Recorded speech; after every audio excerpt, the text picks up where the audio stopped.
Hello everyone, मी प्रतिभा तुमच्या सर्वांचं स्वागत करते टीएस स्पोकन क्लासेस या आपल्या चॅनलवर। आज आपण मे आणि माइट या दोन मॉडेल वर्ब्सचा वापर कोणत्या परिस्थितीमध्ये करायचा याचा अभ्यास करणार आहोत। जेव्हा आपल्याला एखाद्या व्यक्तीची परवानगी घ्यायची असते किंवा एखाद्या व्यक्तीला परवानगी द्यायची असते तेव्हा आपण मे या मॉडेल वर्बचा वापर करतो। या अगोदर सुद्धा आपण कॅन आणि कुड या दोन मॉडेल वर्ब्सचा वापर करून परवानगी कशी घ्यायची याविषयी आपण सगळे सेंटेन्सेस शिकलोत। मग या तिन्ही मध्ये फरक काय, तर तो फरक आज आपण समजावून घेऊयात। जेव्हा आपण कॅनचा वापर करतो,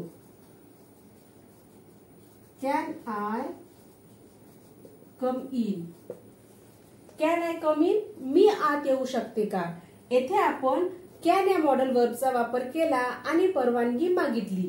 कॅन आय कम इन, मी आत येऊ शकते का।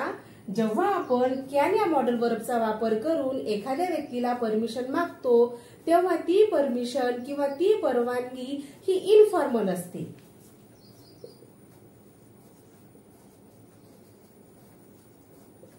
जेव्हा आपण आपल्या नातेवाईकांना, मित्रांना, कुटुंबातील व्यक्तीला किंवा शेजाऱ्यांना परवानगी मागतो तेव्हा आपण कॅन या मॉडेल वर्बचा वापर करतो, म्हणून ही परवानगी इनफॉर्मल आहे, अनौपचारिक परवानगी।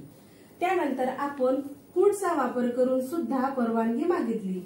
कुड I come in, could I come in, मी आत येऊ शकते का, कुड आय कम इन, येथे सुद्धा आपण परवानगी मागितली आणि ही परवानगी फॉर्मल आहे, औपचारिक, फॉर्मल आणि पोलाइट। कुड, जेव्हा आपण कुड या मॉडेल वर्बचा वापर करतो आणि समोरच्या व्यक्तीला परवानगी मागतो तेव्हा ती परवानगी फॉर्मल आणि पोलाइट असते।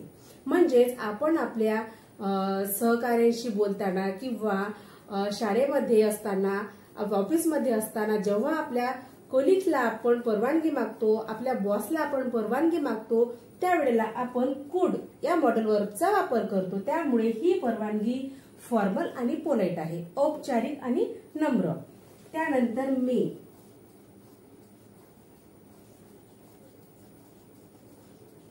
मे I come in, may I come in, मी आत येऊ शकते का, मे आय कम इन, येथे सुद्धा आपण मे या मॉडेल वर्बचा वापर करून परवानगी मागितली। मग ही परवानगी सुद्धा फॉर्मल आहे आणि पोलाइट आहे। आपण मे या मॉडेल वर्बचा वापर सुद्धा आपण ज्या वेळेला आपल्या सहकार्यांशी बोलतो, आपल्या बॉसशी बोलतो किंवा आपल्या टीचर्सशी बोलतो अशा वेळेला आपण मे या मॉडेल वर्बचा वापर करतो आणि त्यांना परवानगी मागतो। मग तीन प्रकारे आपण परवानगी कशी मागायची हे शिकलो। Can I come in, could I come in आणि मे आय कम इन, ही आपण परवानगी मागितली।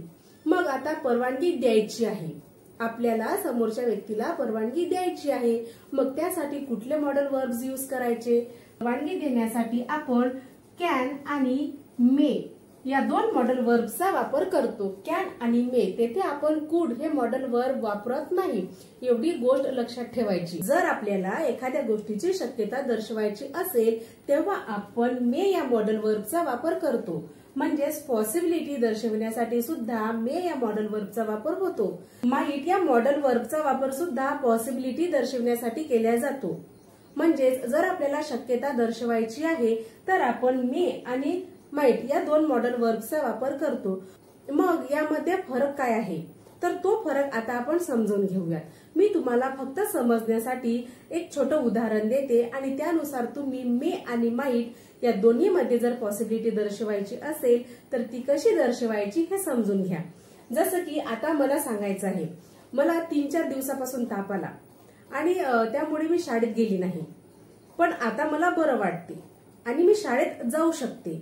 जेव्हा मला बरं वाटून शाळेत जाण्याची शक्यता असते त्यावेळेला आपण मे हे मॉडेल वर्ब यूज करायचं। म्हणजे कसं, आता ही इथे मी डायग्राम काढते, समजण्यासाठी तुम्हाला ही डायग्राम दाखवते। आता मला शाळेत जाण्याची शक्यता जर मला पूर्ण आहे, जर मी ठणठणीत आहे तर मला शाळेत जाण्याची शक्यता पूर्ण आहे, पण मला 3-4 दिवसापासून ताप आला पण आता बरं वाटते, त्यामुळे माझी शाळेत जाण्याची शक्यता ही किती आहे,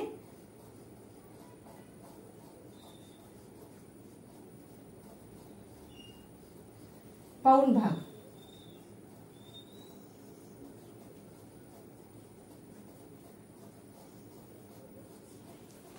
जेव्हा मला थोडं बरं वाटत आहे आणि आता माझी शाळेत जाण्याची शक्यता आहे, तेव्हा मी मे हे मॉडेल वर्ब यूज करील. I may go to the school today. आज मी शाळेत जाऊ शकते. म्हणजेच शाळेत जाण्याची शक्यता हे पाऊण भाग आहे जेव्हा आपण मे या मॉडेल वर्बचा वापर करतो तेव्हा. पण मला बरं वाटत आहे, पण गरगरल्यासारखं सुद्धा वाटत आहे, त्यामुळे शाळेत जाण्याची शक्यता खूपच कमी आहे. तर ती शक्यता असेल पावभाग. जेव्हा आपण माईट या मॉडेल वर्बचा वापर करून शक्यता सांगतो तेव्हा ती शक्यता असेल पावभाग. तर या डायग्राम नुसार लक्षात ठेवायचं, ही फक्त समजण्यासाठी डायग्राम आहे. जेव्हा मेचा वापर करून आपण शक्यता दर्शवितो तेव्हा ती शक्यता त्या घटनेच्या पाऊण भाग समजावी, आणि जेव्हा आपण माईट या मॉडेल वर्बचा वापर करून शक्यता दर्शवितो तेव्हा ती शक्यता त्या घटनेच्या पावभाग समजावी. म्हणजेच माईट या मॉडेल वर्बचा वापर करून दर्शविलेली शक्यता ही खूपच कमी असते, म्हणजेच नसल्यासारखी.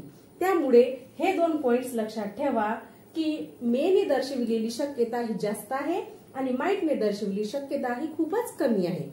आता आपण मे या मॉडेल वर्बचा वापर करून परवानगी कशी मागायची याविषयीचे सेंटेन्सेस शिकणार आहोत.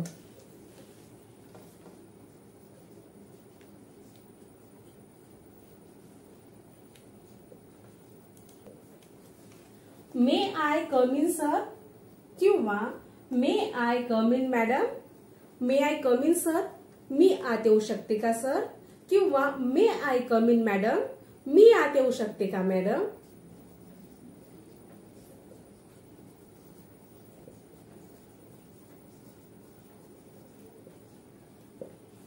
May I go to the home. May I go to the home, मी घरी जाऊ शकते का. May I go to the home.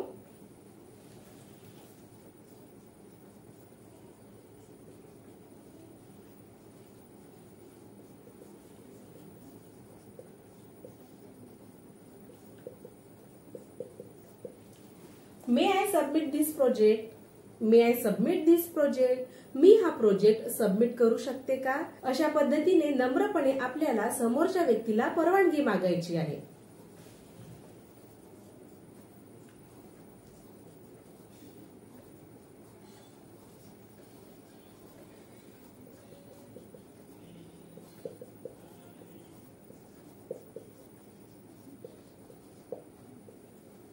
I have your attention please.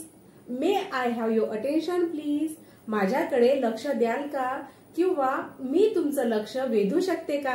अशा पद्धतीने आपल्याला मे या मॉडेल वर्बचा वापर करून समोरच्या व्यक्तीला परवानगी मागायची आहे. त्याचबरोबर एखाद्या व्यक्तीला आशीर्वाद द्यायचा असेल किंवा एखाद्या व्यक्तीसाठी प्रार्थना करायची असेल तेव्हा सुद्धा आपण मे या मॉडेल वर्बचा वापर करू शकतो. जसं की मे गॉड हेल्प यू, देव तुला मदत करो. मे गॉड ब्लेस यू, देव तुझं भलं करो. अशा पद्धतीने सुद्धा आपण सेंटेन्सेस वापरू शकतो. She may come today.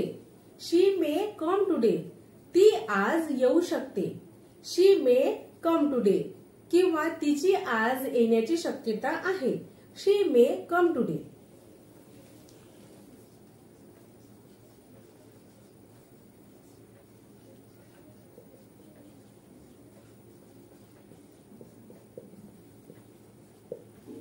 He may write some lines. He may write some lines. तो काही ओळी लिहू शकतो.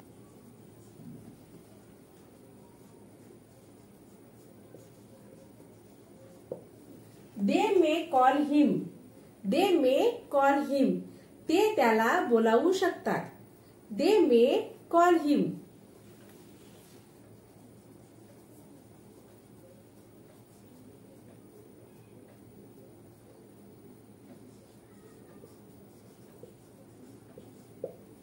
He may go there. He may go there. तो तेथे जाऊ शकतो. He may go there. आता आपण माईट या मॉडेल वर्बचा वापर शक्यता दर्शविण्यासाठी कसा करायचा ते शिकणार आहोत. तर माईट या शब्दाचा अर्थ होतो कदाचित. माईट म्हणजे काय, कदाचित. माईट म्हणजे कदाचित. तसं I might go to the school today. कदाचित आज मी शाळेत जाऊ शकते. I might go to the school today.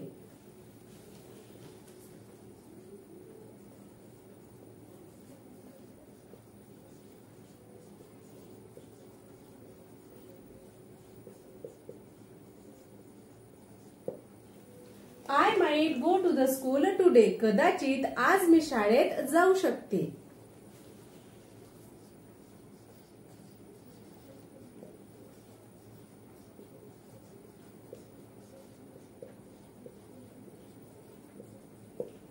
She might do this work.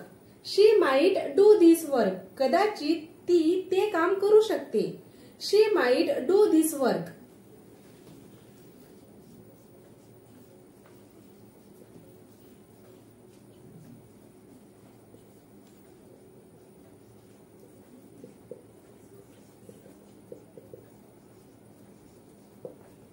He might come with his friends.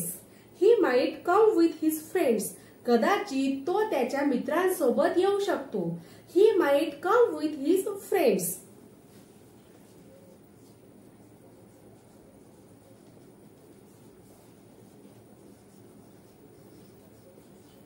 He might dance.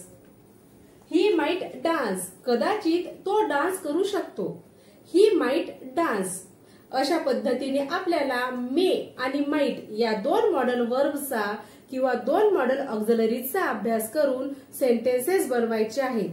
तसेच मे आणि माईट या दोन मॉडेल वर्बचा वापर इंग्लिश स्पीकिंग मध्ये सुद्धा करायचा आहे, जेणेकरून इंग्लिश लँग्वेज इम्प्रूव्ह होईल. सो फ्रेंड्स, या दोन्ही मॉडेल वर्बचा वापर करा, सेंटेन्सेस बनवा आणि इंग्लिश लँग्वेज इम्प्रूव्ह करा.